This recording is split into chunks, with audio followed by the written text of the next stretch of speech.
मैं हाँ विनीत कपूर और गलबात कर लेने हैं किसानी संघर्ष दी।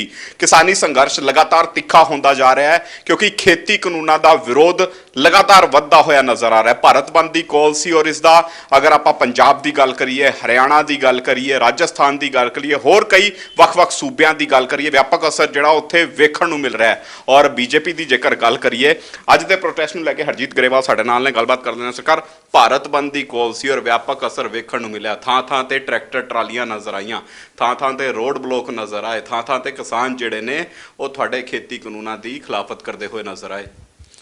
देखो गल ये है विनीत जी, खेती कानून उन्होंने दस दिता, 7-7 घंटे 11 बार बैठ ले, उन्होंने सारिया गल्लां सुनिया और उदां दे खदशे भी दूर किए। जो जो उन्होंने कहा वो मन लिया। उन्होंने ये दसता कि भी एक कानून रद्द कहने की बजाय बाकी जो तुसी चाहुंदे आ कर दिंदे आ। आखिर उन्होंने ये भी कहता कि तुसी 5 मैंबर की कमेटी दे दिओ तो जिहो जिहा कानून उन्होंने बना लो। कानून रद्द च की रह गया? कुछ भी नहीं। पर ये जिहड़े लीडर ने कुछ अलग अलग विचारधारा दे, ये बेईमान ने और ये हालात खराब करना चाहते हैं पंजाब दे। इन्हां दा किसानां नाल कोई मकसद नहीं, इन्हां दा मकसद अपना हित साधना। हित की साधते हैं, एक तो ये चुनाव लड़ना चाहते हैं, सियासत करते हैं। दूजा कोई कैप्टन अमरिंदर सिंह नाल, कोई किसी नाल, तो ये मैं समझदा कि जिहड़ा ये काम कर रहे हैं ये बहुत ही गलत काम कर रहे हैं और ये पंजाब का भी हित नहीं कर रहे, किसान का भी हित नहीं कर रहे। तो इन्हां नूं मेरी प्रार्थना हैगी है कि ये इस काम नूं बंद करन। ये दस देण सानूं बई एग्रीकल्चर मिनिस्टर नूं फोन कर देण कि भी आ साडा जिहड़ा हैगा प्रपोजल आ, असीं इस ते खत्म कर सकते हैं।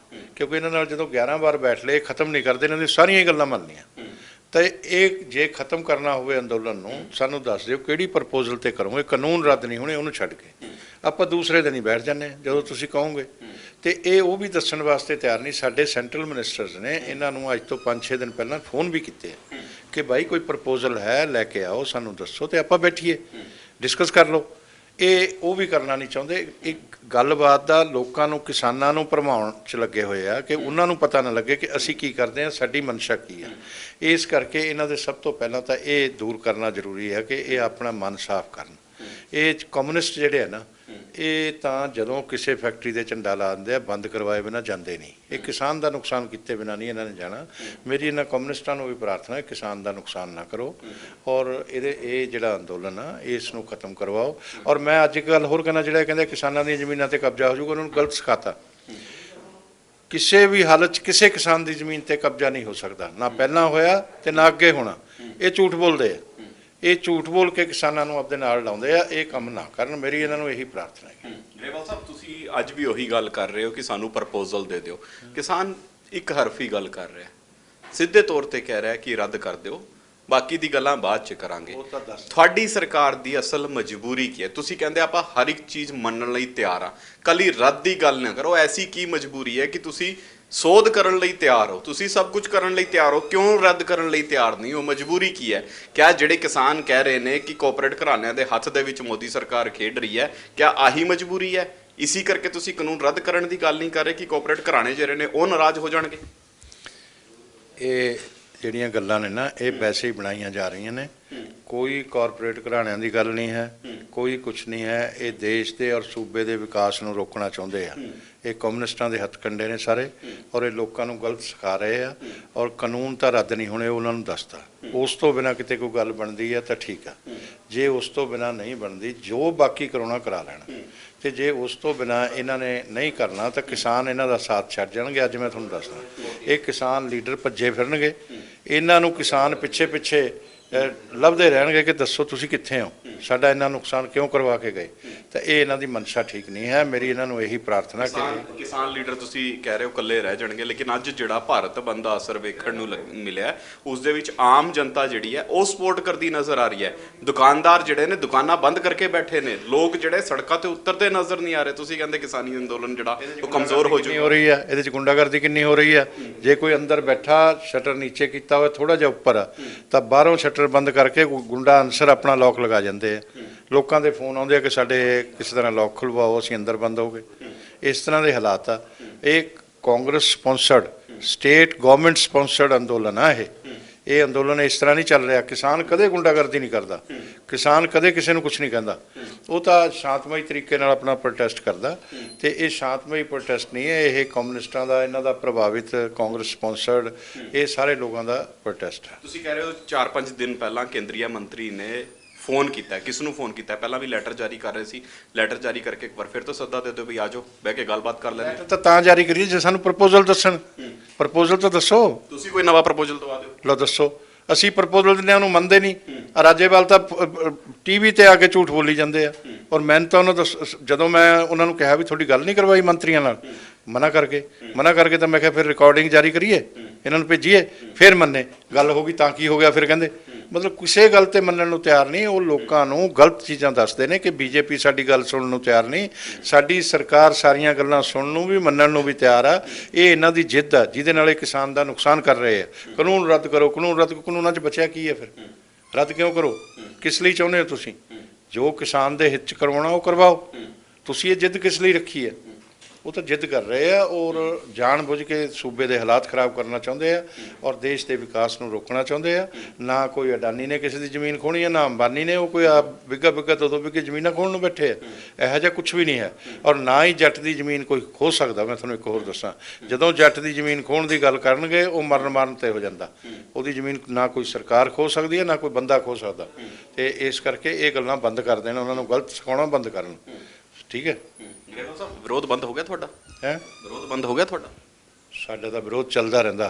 ਸਾਡੇ ਵਿਰੋਧ ਨਾਲ ਕੋਈ ਕਿਸਾਨ ਦਾ ਹਿੱਤ ਥੋੜਾ ਹੋ ਰਿਹਾ। ਇਹ ਤਾਂ ਗੁੰਡਾਗਰਦੀ ਹੈ ਕੈਪਟਨ ਅਮਰਿੰਦਰ ਸਿੰਘ ਦੀ, ਔਰ ਉਹ ਕਰਵਾਉਂਦੇ ਆ। ਮੇਰੇ ਇੱਥੇ ਹਰਦਿਆਲ ਸਿੰਘ ਕੰਬੋਹ ਆ ਕਾਂਗਰਸ ਦਾ MLA, ਉਹ ਬੰਦੇ ਭੇਜਦਾ, ਉਹੀ ਵਿਰੋਧ ਕਰਾਉਂਦਾ। ਹੋਰ ਮੇਰਾ ਕਿਸਾਨਾਂ ਨਾਲ ਕੀ ਵਿਰੋਧ ਆ?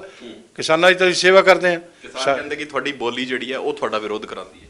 ਕੋਈ ਬੋਲੀ ਨਹੀਂ ਵਿਰੋਧ ਕਰਾਉਂਦੀ। ਸੱਚੀ ਗੱਲ ਕਹਿਣਾ ਕੋਈ ਪਾਪ ਨਹੀਂ ਹੈ। ਮੈਂ ਜੱਟ ਹਾਂ, ਸੱਚ ਬੋਲਦਾ ਕਿ ਵੀ ਕਾਨੂੰਨ ਰੱਦ ਨਹੀਂ ਹੋਣੇ, ਮੇਰੀ ਸਰਕਾਰ ਦੀ ਪਾਲਿਸੀ ਹੈ। ਹੁਣ ਮੈਂ ਉਹਨਾਂ ਨੂੰ ਆ ਕੇ ਬਾਹਰ ਆ ਕੇ ਕਹਿ ਦਿੰਦਾ ਕਿ ਕਾਨੂੰਨ ਰੱਦ ਹੋ ਜਾਣਗੇ, ਬੜੇ ਖੁਸ਼ ਹੋ ਜਾਣਗੇ। ਉਹ ਇਸੇ ਨੂੰ ਗਾਲੀ ਦੱਸਦੇ ਆ। ਤੇ ਇਹ ਸੱਚੀ ਗੱਲ ਆ, ਇਹ ਰੱਦ ਨਹੀਂ ਹੋਣੇ। ਮੈਂ ਤਾਂ ਚਾਹੁੰਦਾ ਕਿਸ ਤਰ੍ਹਾਂ ਅੰਦੋਲਨ ਖਤਮ ਹੋਵੇ, ਕਿਸਾਨ ਸੜਕਾਂ ਤੋਂ ਉੱਠ ਕੇ ਘਰਾਂ ਨੂੰ ਜਾਣ, ਖੇਤਾਂ 'ਚ ਹੋਣ। ਤੇ ਮੈਂ ਤਾਂ ਇਹ ਚਾਹੁੰਦਾ ਹੈਗਾ। ਪਰ ਇਹ ਕਿਸਾਨ ਲੀਡਰ ਜਿਹੜੇ ਆ ਤੇ ਕਾਂਗਰਸ ਜਿਹੜੀ ਆ, ਇਹ ਸਾਡੀਆਂ ਗੱਲਾਂ ਮਨਸ਼ਾ ਪੂਰੀ ਨਹੀਂ ਹੋਣ ਦਿੰਦੇ। ਕੱਲ ਵੀ ਵਿਰੋਧ ਹੋਇਆ ਤੁਹਾਡਾ? ਥੋੜ੍ਹਾ ਬਹੁਤ ਹੁੰਦਾ ਰਹਿੰਦਾ, ਉਹਦੀ ਕੋਈ ਗੱਲ ਨਹੀਂ। ਮੇਰੇ ਵਿਰੋਧ ਨਾਲ ਕੀ ਫਰਕ ਪੈਣ ਲੱਗਿਆ? ਮੈਂ ਕੋਈ ਪੰਜਾਬ ਨਹੀਂ ਹੈਗਾ, ਮੈਂ ਕੋਈ ਹਿੰਦੁਸਤਾਨ ਨਹੀਂ ਹਾਂ। ਮੈਂ ਇੱਕ ਸਧਾਰਨ ਜਿਹਾ ਵਿਅਕਤੀ ਹਾਂ, ਬੀਜੇਪੀ ਦਾ ਕਾਰਜਕਰਤਾ। ਮੋਦੀ ਜੀ ਦੇ ਵਿਚਾਰਾਂ ਨਾਲ ਡਟ ਕੇ ਖੜਾ, ਬੀਜੇਪੀ ਦੇ ਵਿਚਾਰ ਤੇ ਡਟ ਕੇ ਖੜਾ, ਇੱਕ ਕਾਰਜਕਰਤਾ ਹੈਗਾ। ਤੇ ਮੈਂ ਕੋਈ ਐਸੀ ਗੱਲ ਥੋੜਾ ਹੈਗੀ ਮੇਰੇ ਵਿਰੋਧ। ਅੱਜ ਮੇਰੀ ਰੁਲਦੂ ਸਿੰਘ ਮਾਨਸਾ ਨਾਲ ਗੱਲਬਾਤ ਹੋਈ, ਕਹਿੰਦੇ ਅੱਜ ਕੱਲ ਬੀਜੇਪੀ ਵਾਲਿਆਂ ਨੂੰ ਉਹਨਾਂ ਦੇ ਘਰ ਵਾਲੇ ਜਿਹੜੇ ਨੇ ਉਹ ਵੀ ਘਰ ਦੇ ਵਿੱਚ ਓਟਣ ਲਈ ਤਿਆਰ ਨਹੀਂ ਹੈ, ਵੀ ਕਿਤੇ ਕੋਈ ਹੋਰ ਹੀ ਪੰਗਾ ਨਾ ਲਿਆ ਹੈ। ਹਾਂ, ਐਸੀ ਗੱਲ ਨਹੀਂ। ਰੁਲਦੂ ਸਿੰਘ ਹੈਗਾ ਕਾਮਰੇਡ, ਉਹਦੀ ਬੀਵੀ ਵੀ ਉਹਨੂੰ ਉੱਟਣ ਨੂੰ ਤਿਆਰ ਨਹੀਂ। ਉਹ ਕਹਿੰਦੀ ਸਾਡਾ ਘਰ ਇਹਨੇ ਖਰਾਬ ਕੀਤਾ, ਇਹ ਕਾਮਰੇਡ ਨੇ, ਇਹ ਕਾਮਰੇਡਾਂ ਨਾਲ ਤੁਰਿਆ ਫਿਰਦਾ। ਉਹ ਕਾਮਰੇਡਾਂ ਕਰਕੇ ਉਹਦੀ ਬੁੱਧੀ ਖਰਾਬ ਹੈ। ਵੈਸੇ ਬੰਦਾ ਵਧੀਆ ਹੈਗਾ। ਅਸੀਂ ਇੱਕੋ ਹੀ ਇਲਾਕਿਆਂ ਦੇ ਰਹਿਣ ਵਾਲੇ ਹਾਂ। ਨਾਲ ਮੇਰਾ ਬਰਨਾਲੇ ਕੋਲ ਧਨੌਲਾ ਪਿੰਡ ਆ। ਰੁਲਦੂ ਸਿੰਘ ਵੀ ਜਿਹੜੇ ਹੈਗੇ ਆ, ਉਹਨਾਂ ਦਾ ਉੱਥੇ ਪ੍ਰਭਾਵ। ਕਿਸਾਨ ਦੀ ਸੇਵਾ ਕਰਦੇ ਆ, ਐਸੀ ਗੱਲ ਨਹੀਂ ਹੈ। ਸੈਂਟਰ ਦੀ ਅਗਲੀ ਰਣਨੀਤੀ ਕੀ ਹੈ?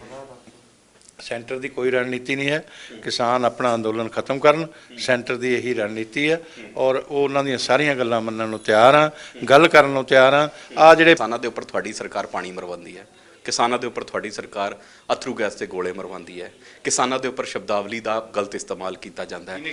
ਤੁਸੀਂ ਆਪ ਕਦੇ ਖਾਲਿਸਤਾਨੀ ਕਹਿ ਦਿੰਦੇ ਹੋ, ਕਦੇ ਅਲਗਾਵਵਾਦੀ ਕਹਿ ਦਿੰਦੇ ਹੋ, ਕਦੇ ਕਿਸ ਨੂੰ ਕਹਿ ਦਿੰਦੇ ਹੋ। ਮੇਰੀ ਗੱਲ ਗਲਤ ਲਿਜਾ ਕੇ ਦੱਸਦੇ ਹੋ ਲੋਕਾਂ ਨੂੰ, ਇਹ ਨਾ ਦੱਸੋ। ਬਾਰਡਰਾਂ ਤੇ ਕੌਣ ਬੈਠਾ? ਮੀਡੀਆ ਨੂੰ ਪ੍ਰਾਰਥਨਾ, ਬਾਰਡਰਾਂ ਤੇ ਕੌਣ ਬੈਠਾ? ਸੁਣ ਲਓ ਗੱਲ। ਜਿਹੜੇ ਲੋਕ ਸੜਕਾਂ ਤੇ ਬੈਠੇ ਆ ਉਹ ਸਹੀ ਕਿਸਾਨ ਨੇ, ਅਸੀਂ ਪਹਿਲਾਂ ਵੀ ਕਹਿੰਦੇ ਆ। ਜਿਹੜੇ ਆ 4-5-7 ਲੀਡਰ ਨੇ ਜਿਹੜੇ ਖਰਾਬ ਕਰਦੇ ਆ, ਇਹੀ ਮਾਓਵਾਦੀ ਨੇ, ਇਹੀ ਨਕਸਲਾਈਟ ਨੇ। ਇਹ 5-7 ਲੀਡਰਾਂ ਦੀ ਗੱਲ ਆ। ਤੁਸੀਂ ਕਿਸਾਨਾਂ ਦੀ ਨਾ ਪੂਰੀ ਕਿਹਾ ਕਰੋ। ਇਸੇ ਕਰਕੇ ਵਿਰੋਧ ਤਾਂ ਤੁਸੀਂ ਕਰਵਾ ਦਿੰਦੇ ਹੋ। ਇੰਨੇ ਲੋਕ ਜੇ ਬੈਠੇ ਆ, 5-7 ਲੀਡਰਾਂ ਦੀ ਗੱਲ ਹੀ ਛੱਡ ਦਈਏ, ਕਿਸਾਨਾਂ ਦੀ ਗੱਲ ਕਰ ਲਈਏ। ਤੁਸੀਂ ਮੰਨਦੇ ਹੋ ਨਾ ਸੜਕਾਂ ਦੇ ਉੱਪਰ ਕਿਸਾਨ ਬੈਠਾ ਹੈ? ਮੰਨਦੇ ਆ। ਲੱਖਾਂ ਦੀ ਗਿਣਤੀ ਦੇ ਵਿੱਚ ਬੈਠਾ ਹੈ, ਇਹ ਵੀ ਮੰਨਦੇ ਹੋ? ਨਹੀਂ, ਲੱਖਾਂ ਤਾਂ ਨਹੀਂ ਹੈ। ਉਹ ਤਾਂ ਤੁਸੀਂ ਐਵੇਂ ਵਧਾ ਚੜਾ ਕੇ ਗੱਲਾਂ ਕਰਦੇ ਹੋ। ਕਿੰਨੇ ਹੈ ਬਈ? 5-4 ਹਜ਼ਾਰ ਉੱਧਰ ਹੋਣਾ, 5-4 ਹਜ਼ਾਰ ਉੱਧਰ ਆ, ਉਹ ਕੋਈ ਗੱਲ ਨਹੀਂ ਹੈ। ਉਹ ਕਿਸਾਨ ਇੱਕ ਵੀ ਬੈਠਾ ਹੋਵੇ, ਉਹਦੀ ਇੱਕ ਕਿਸਾਨ ਦੀ ਵੀ ਤਕਲੀਫ ਹੋਵੇ, ਅਸੀਂ ਕਿਸਾਨ ਦੀ ਗੱਲ ਸੁਣਨੀ ਹੈ। 4 ਮਹੀਨੇ ਹੋ ਗਏ ਸੁਣਤੇ ਰਹੇ ਨਹੀਂ, ਸੁਣ ਲਓ। 11 ਵਾਰ 7-7 ਘੰਟੇ ਮਿਨਿਸਟਰ ਬੈਠੇ ਨੇ। ਇਹ ਜਿਹੜੇ ਲੀਡਰ ਨੇ, ਕੋਈ ਤਾਂ ਤਖਤੀ ਲੈ ਕੇ ਬੈਠ ਜਾਂਦਾ, ਜਿੱਤਾਂਗੇ ਜਾਂ ਮਰਾਂਗੇ, ਯੁੱਧ ਹੋ ਰਿਹਾ। ਕੋਈ ਯੈਸ ਔਰ ਨੋ, ਕੋਈ ਇੱਥੇ ਹੱਥ ਰੱਖ ਲੈਂਦਾ, ਕੋਈ ਕੁਰਸੀਆਂ ਘੁਮਾ ਕੇ ਪਿੱਠ ਕਰਕੇ ਬੈਠ ਜਾਂਦਾ। ਸਾਡੇ ਮਿਨਿਸਟਰਸ ਨੂੰ ਅਪਮਾਨਿਤ ਕਰਨਾ ਕੋਈ ਅੱਛੀ ਗੱਲ ਹੈ? ਤੇ ਉਹ ਕਰਦੇ ਰਹੇ। ਕਿਸਾਨਾਂ ਦਾ ਅਪਮਾਨ ਹੋ ਰਿਹਾ, ਜਿਹੜਾ ਅੰਨਦਾਤਾ ਦਾ ਅਪਮਾਨ ਹੋ ਰਿਹਾ। ਤਾਂ ਸੁਣ ਲਓ, ਉੱਥੇ ਕੀ ਅਪਮਾਨ ਹੋਇਆ? 7-7 ਘੰਟੇ ਬੈਠ ਕੇ ਗੱਲਾਂ ਸੁਣੀਆਂ। ਔਰ ਜਿਹੜੀ ਗੱਲ ਕਹੀ ਉਹ ਸੁਣੀ, ਗਲਤ ਗੱਲ ਕਹੀ ਉਹ ਵੀ ਸੁਣੀ, ਸਹੀ ਕਹੀ ਉਹ ਵੀ ਸੁਣੀ, ਫਿਰ ਉਹਨਾਂ ਨੂੰ ਐਡਰੈਸ ਵੀ ਕੀਤਾ। ਤੇ ਉਸ ਤੋਂ ਬਾਅਦ ਵੀ ਜਦੋਂ ਸਾਰੀਆਂ ਗੱਲਾਂ ਮੰਨ ਲਈਆਂ, ਉਹਨਾਂ ਨੇ ਕਿਹਾ ਵੀ ਤੁਹਾਡੀਆਂ ਸਾਰੀਆਂ ਗੱਲਾਂ ਮੰਨ ਲਈਆਂ, ਹੁਣ ਦੱਸੋ, ਹੁਣ ਤਾਂ ਉੱਠ ਜਾਓ। ਉਹ ਵੀ ਉੱਠਣ ਨੂੰ ਤਿਆਰ ਨਹੀਂ। ਔਰ ਰਾਜੇਵਾਲ ਜੀ ਕੀ ਕਹਿੰਦੇ ਆ, ਮੈਂ ਤਾਂ ਬੜੀ ਇੱਜ਼ਤ ਕਰਦਾ ਸੀ ਉਹਨਾਂ ਦੀ, ਕੱਲ ਮੈਨੂੰ ਬੜਾ ਅਫਸੋਸ ਹੋਇਆ। ਕੱਲ ਉਹ ਕਹਿ ਰਹੇ ਆ ਇਹ ਗਰੇਵਾਲ ਤਾਂ ਬਹੁਤ ਝੂਠਾ ਜੀ, ਹੋਰ ਵੀ ਉਹਨਾਂ ਨੇ ਗੰਦੇ ਸ਼ਬਦ ਕਹੇ। ਮੈਂ ਕਿਹਾ ਤੁਸੀਂ ਮੇਰੇ ਨਾਲ ਏਜ 'ਚ ਬੜੇ ਹੋ, ਮੈਂ ਤੁਹਾਡੀ ਰਿਸਪੈਕਟ ਕਰਦਾ, ਮੈਂ ਨਹੀਂ ਇਹ ਭਾਸ਼ਾ ਬੋਲਣੀ ਜਿਹੜੀ ਤੁਸੀਂ ਬੋਲ ਰਹੇ ਹੋ, ਪਰ ਤੁਸੀਂ ਕਿਸਾਨ ਦਾ ਵੀ ਨੁਕਸਾਨ ਕਰ ਰਹੇ ਹੋ, ਪੰਜਾਬ ਦਾ ਵੀ ਨੁਕਸਾਨ ਕਰ ਰਹੇ ਹੋ, ਤੁਸੀਂ ਝੂਠ ਬੋਲ ਰਹੇ ਹੋ। ਜਦੋਂ ਉਹਨਾਂ ਨੇ ਕਿਹਾ ਮੇਰੀ ਕਿਸੇ ਮਿਨਿਸਟਰ ਨਾਲ ਗੱਲ ਨਹੀਂ ਹੋਈ, ਮੈਂ ਕਿਹਾ ਰਿਕਾਰਡਿੰਗ ਜਾਰੀ ਕਰੀਏ, ਉਸੇ ਵੇਲੇ ਮੰਨ ਗਏ। ਇਹ ਦੱਸੋ ਇਹ ਕੁਝ ਅੱਛੀ ਗੱਲ? ਜੇ ਗੱਲ ਹੋਈ ਹੈ ਕੋਈ ਗੁਨਾਹ ਹੋ ਗਿਆ? ਗੱਲਾਂ ਹੋਣੀਆਂ ਕੋਈ ਗੁਨਾਹ ਨੇ? ਆਪਸ 'ਚ ਵਾਰਤਾਲਾਪ ਨਾਲ ਹੀ ਤਾਂ ਹੋਊ। ਗੁਰੂ ਨਾਨਕ ਦੇਵ ਨੇ ਕੀ ਕਿਹਾ, ਕੁਛ ਕਹੀਏ ਕੁਛ ਸੁਣੀਏ ਨਾਨਕ। ਉਹਨਾਂ ਨੇ ਵੀ ਕਿਹਾ ਆਪਸ ਵਾਰਤਾਲਾਪ ਕਰੋ, ਤੇ ਉਹ ਅਸੀਂ ਕਰਨ ਤੋਂ ਮੁਨਕਰ ਕਿਉਂ ਹੋ ਰਹੇ ਹਾਂ? ਠੀਕ ਹੈ ਨਾ, ਉਹ ਜ਼ਰੂਰ ਹੋਣੀ ਚਾਹੀਦੀ ਹੈ, ਔਰ ਉਹਦੇ ਨਾਲ ਗੱਲ ਖਤਮ ਹੋਣੀ ਚਾਹੀਦੀ ਹੈ, ਤਾਂ ਹੀ ਹੋਊਗੀ। ਸਾਨੂੰ ਪ੍ਰਪੋਜ਼ਲ ਦੇਣ, ਦੂਜੇ ਦਿਨ ਬੈਠ ਜਾਣਗੇ। ਚਲੋ ਸਿੱਧੇ ਤੌਰ ਤੇ ਅਗਰ ਭਾਰਤ ਬੰਦ ਦੀ ਗੱਲ ਕਰੀਏ ਤੇ ਅੱਜ ਵਿਆਪਕ ਅਸਰ ਦੇਖਣ ਨੂੰ ਮਿਲ ਰਿਹਾ, ਲੇਕਿਨ ਅਗਰ ਹਰਜੀਤ ਗਰੇਵਾਲ ਦੀ ਗੱਲ ਕਰੀਏ, ਸਿੱਧੇ ਤੌਰ ਤੇ ਕਹਿ ਰਹੇ ਨੇ ਕਿ ਕਿਸਾਨ ਸਾਨੂੰ ਪ੍ਰਪੋਜ਼ਲ ਦੇਣ, ਆਪਾਂ ਉਸ ਤੇ ਵਿਚਾਰ ਵਟਾਂਦਰਾ ਕਰਨ ਲਈ ਤਿਆਰ ਹਾਂ। ਲੇਕਿਨ ਵੇਖਣ ਵਾਲੀ ਗੱਲ ਰਹੇਗੀ ਕਿ ਜਿਹੜੇ ਵਿਰੋਧ ਲਗਾਤਾਰ ਵੱਧਦੇ ਨਜ਼ਰ ਆ ਰਹੇ ਨੇ, ਸੰਘਰਸ਼ ਤਿੱਖਾ ਹੁੰਦਾ ਨਜ਼ਰ ਆ ਰਿਹਾ, ਕਦੋਂ ਕੇਂਦਰ ਦੀ ਮੋਦੀ ਸਰਕਾਰ ਕਿਸਾਨਾਂ ਦੇ ਹੱਕ ਦੇ ਵਿੱਚ ਕੋਈ ਫੈਸਲਾ ਲੈਣ ਲਈ ਤਿਆਰ ਹੋ ਪਾਉਂਦੀ ਹੈ। ਕੈਮਰਾਮੈਨ ਵਿਕਾਸ ਦੇ ਨਾਲ ਵਿਨੀਤ ਕਪੂਰ, ਚੰਡੀਗੜ੍ਹ।